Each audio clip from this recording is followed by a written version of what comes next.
Assalamualaikum warahmatullahi wabarakatuh. Yang saya hormati dosen pembimbing matkul pada materi hari ini. Yang saya hormati pada teman-teman kelompok dan teman-teman yang lainnya. Izinkan kami memaparkan materi pada hari ini, yaitu tentang sumber kekuasaan, sentralisasi, dekonsentrasi, dan desentralisasi. Untuk slide yang pertama,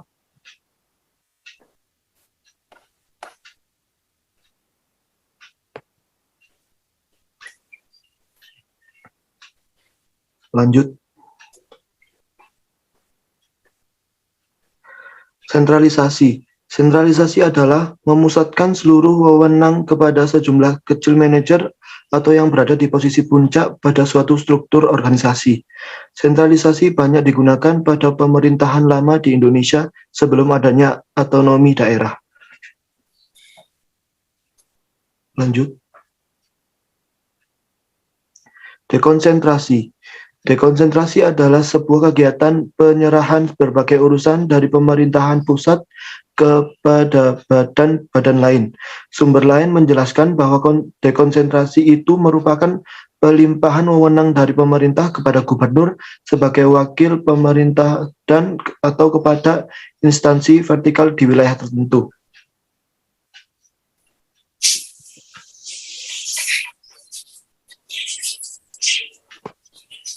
Desentralisasi.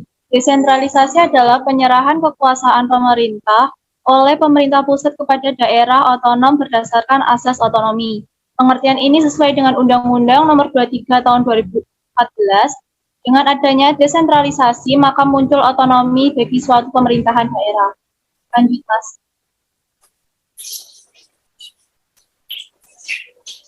Sumber-sumber kekuasaan. Dalam negara federal, negara-negara bagian relatif memiliki ruang gerak yang leluasa untuk mengelola kekuasaan yang ada pada dirinya, karena kekuasaan negara terdesentralisir ke negara lain, ke negara bagian. Karakter yang melekat pada bentuk negara federal adalah desentralis dan lebih demokratis.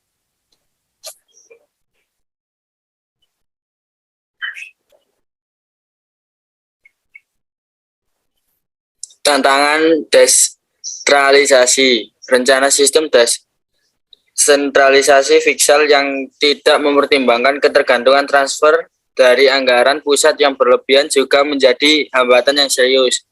Pemerintahan pusat yang tidak kuat secara kelembagaan seringkali menyebabkan desentralisasi menjadi tidak efektif. Perlawanan dari suku-suku tradisional di daerah, dampak sejarah dan pengaruh kolonial terhadap tradisi pola kekuasaan di daerah. Sentralisasi versus desentralisasi.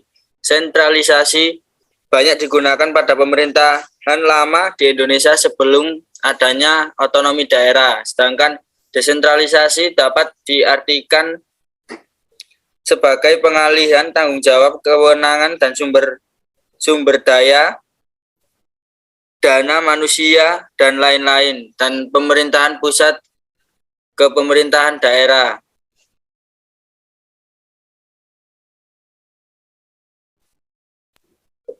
Filsafat manajemen, ukuran dan tingkat pertumbuhan organisasi, strategi dan lingkungan organisasi. 4. Penyebaran geografis organisasi. 5. Tersedianya peralatan dan pengawasan efektif. Kekurangan sentralisasi. Keputusan maupun kebijakan yang diambil oleh pemerintah daerah bisa dihasilkan oleh beberapa kelompok yang berada di dalam roda pemerintahan pusat, sehingga untuk memutuskan suatu perkara membutuhkan waktu yang lebih lama. Kualitas dari manusia yang bersifat robotik tanpa kreativitas dan tanpa inisiatif akan melahirkan sebuah perintah yang menjadi pemerintahan otoriter yang nantinya tidak akan mengakui hak-hak daerah. Adanya kekayaan nasional berupa kekayaan daerah yang telah tereksploitasi untuk menggenapkan segenap kepentingan segelintir pengguna elit politik.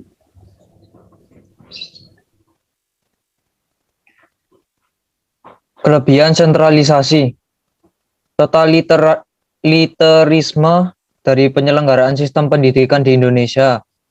Adanya bentuk keseragaman dari pola pembudayaan masyarakat.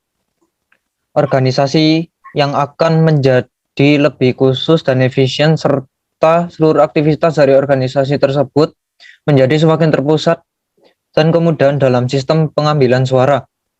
Pengembangan beserta perencanaan dari beragam organisasi yang akan diintegrasi. Kekurangan desentralisasi. Membuat struktur pemerintahan menjadi semakin kompleks sehingga memperumit koordinasi. Keseimbangan antara beragam kepentingan lebih mudah terganggu. Berpeluang memunculkan sifat kedaerahan atau kecintaan terlebih terhadap daerah sendiri.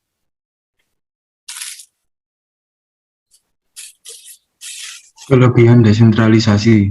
Desentralisasi jauh lebih fleksibel daripada pemusatan kekuasaan. Lewat desentralisasi, respon terhadap kebutuhan masyarakat jauh lebih cepat. Desentralisasi meningkatkan efektivitas birokrasi. Lebih jauh bahkan memberikan keuntungan yang besar bagi organisasi partisipatif. Desentralisasi meningkatkan inovasi, khususnya bagi pemerintah daerah yang diberi wewenang terutama dalam hal pelayanan publik. Kelebihan dekonsentrasi. Secara politis, eksistensi dekonsentrasi akan dapat mengurangi keluhan daerah protes, daerah yang kebijakan pemerintahan pusat. Dekonsentrasi memungkinkan terjadinya kontak secara langsung antara pemerintah dengan yang diperintah atau rakyat. Kehadiran perangkat dekonsentrasi di daerah dapat mengamankan pelaksanaan kebijakan pemerintah pusat atau kebijakan nasional di bidang politik, ekonomi, dan administrasi. Dapat menjadi alat yang efektif untuk menjamin persatuan dan kesatuan nasional.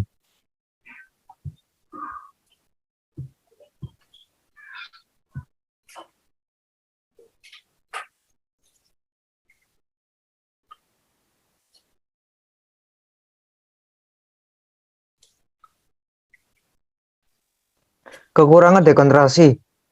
Karena besarnya organ pemerintahan, maka struktur pemerintahan bertambah kompleks yang mempersulit koordinasi.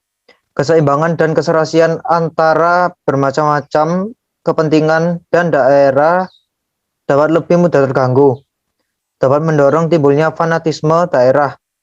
Keputusan yang diambil memerlukan waktu yang lama. Diperlukan biaya yang lebih banyak.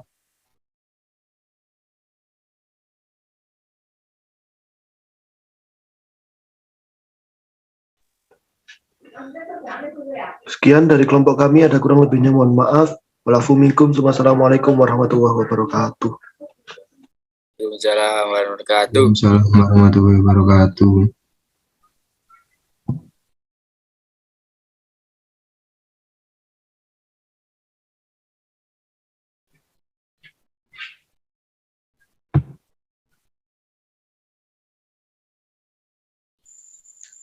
Restu nanti di-upload di Google Drive ya. Kalau misalnya nggak bisa, di-upload di YouTube.